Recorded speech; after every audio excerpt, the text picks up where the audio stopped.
All right, what's up, everybody? How you doing? Welcome back to the Punk Rock Review. So I'm out here in Las Vegas, obviously at Punk Rock Bowling. Day 2 recap. I was gonna do it last night, but it was like 5 in the morning when I got back. And after doing the day 1 recap in the middle of the night like that, I just thought it would be better if I got a little sleep first. So I'll try to make this one a quicker video. Yesterday was crazy, man. I went to the what's it called, box office. I got my wristband, so I got a photo pass, which just means that I'm with press, which I think is cool, man. It opened some doors for me, which I think is pretty great. I really appreciated the staff at the event. They're all so far been really great. Bullshit Detector, man, put on a hell of a show, and then disaster struck twice yesterday. So one, during Bullshit Detector, I had my first set to film with my camera, and my camera overheated and just shut off like 3 times. So I don't know what the footage looks like. I had the foresight to have my friend Kim, so shout out to Kim. Everybody on the channel knows Kim. She held up the phone and filmed like 90% of the set. So I think between what the phone got and what she might have gotten like close to the whole set. Between what the phone got and the camera got, I think I'll be able to Frankenstein some footage together and get the whole entire set up, because they did really well, man. I'm proud of the homies, man.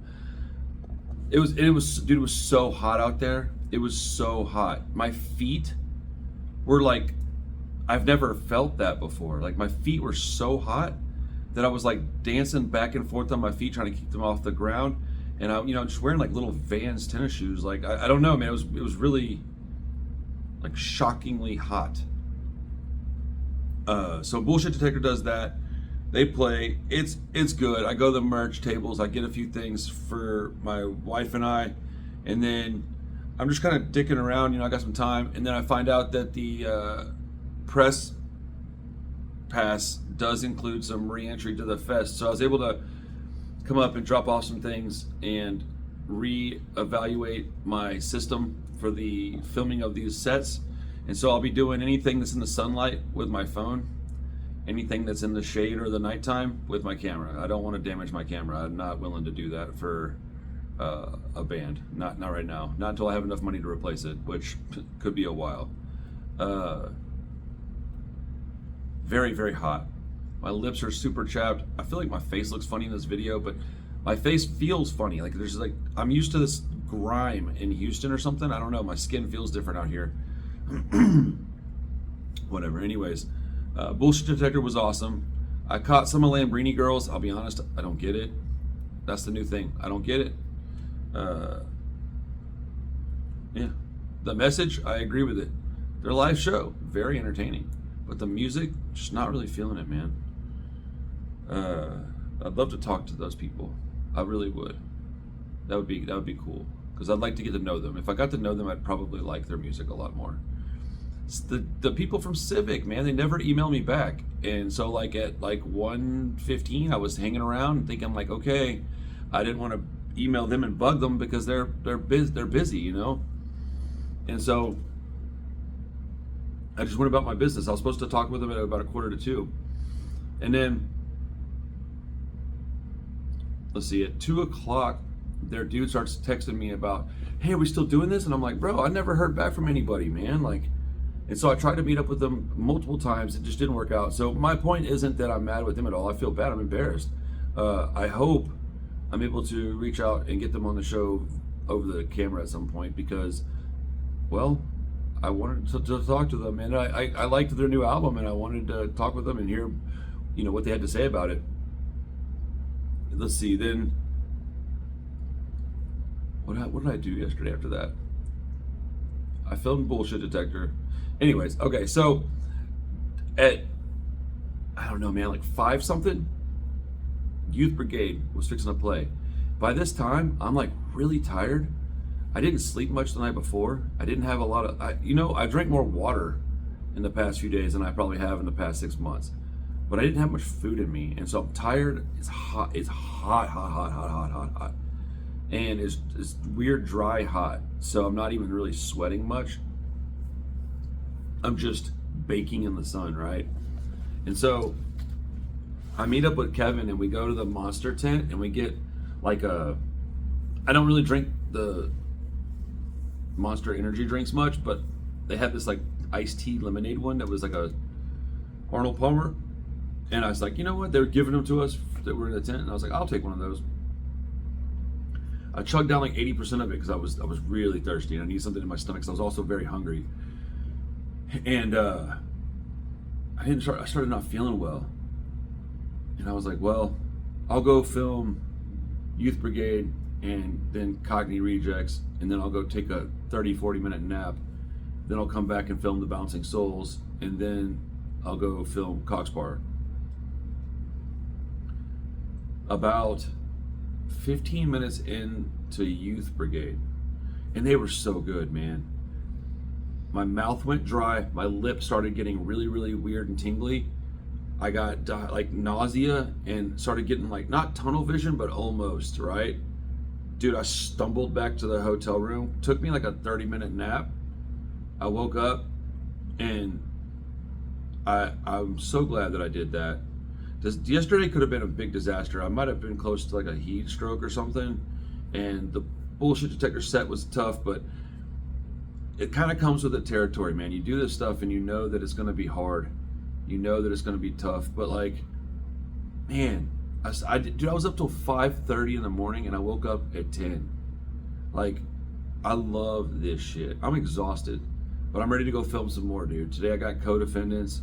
I got Interrupters. I got a few bands. I don't, off the top of my head, I couldn't tell you. But Cockspar, dude, bro, what? Oh, and I did like a change of plans. I was gonna go see Nothington and then H2O and Hot Water Music. Now I love Hot Water Music, but I don't really listen to H2O like that. And so I was thinking, and I was like, man, I might go see Nothington and then just go home, or go back to the hotel. And I'm filming Nothington, and they did really well. And then I'm leaving, and I'm like, oh, I got a ticket to the Bomb Squad. So I walked a mile and went and caught Mike McColgan in the Bomb Squad. Might be the best set of the whole thing so far. I'm so glad that I went to that, and I got a really good spot, and I was sitting on a table with my stick as like a fishing pole with my camera on it, or my phone rather. You know, I couldn't bring my camera into this particular club, which I don't understand. Whatever. And I got, honestly, like pretty great footage. Tonight is Baton Armé, The Briefs, and then Street Dogs, and apparently they're playing Back to the World in its entirety. So like, I'm tripping out, dude. So I got a lot of filming to do today. But at the fest, they have this big giant tent that you can go under. It's like a pavilion almost. And it's got like this water that sprays out like on these fans, and it keeps you cool. I don't know. They're doing the best they can to keep everybody comfortable and safe. They're handing out free water. There's free water everywhere. You can buy bottled water, but there's these giant tanks of probably 500 or more gallons of water, and they're just free. You can come up with it. There's cups everywhere you can do it, but I got it. They're letting me take my refillable cup with me. So, I mean, overall, dude, it's been an A+ experience, man. Like A++. Like, this has been, it's been amazing. The only thing that kind of sucks at this point is that Cockspar, like, I keep almost saying Cocksparrow because people were calling him Cocksparrow yesterday. The only thing about Cockspar is that I was kind of far back and it was nighttime. I have a specific spot that I like to film from. I was a little too far back, but it was nighttime, and so like all you see is like little silhouettes of their bald heads, and you know, it is what it is, right? They're gonna play tomorrow at a club show. I'll be able to get much better footage there, so I'm not too worried about it. But I'm posting all of it, dude. All of the footage is going up. But yeah, I lost a couple $100 on some machines last night, then I won it back, so I pulled it out, came back upstairs. So technically I'm not even in the red at all. I'm just kind of barely over flush. Like I think I'm like $60 up, something like that. So even if I lose the rest of what's in my pocket, we all right, because I budgeted to lose all of it. So I don't ever do that though. I'm bad about not wanting to lose all my money. Why the fuck would I want to leave here with no money? No, thank you, dude. I'll go home and pay a bill. I'm gonna feel awesome. I got to do all this shit and go home and pay a bill. Are you kidding me? But all right, man. I'll be back tomorrow with day 3. All right. So please like the video, subscribe to the channel. If you get a chance to go to Punk Rock Bowling, please do so. It is incredible. Yeah. Have a great day, buddy. Love you guys. Peace.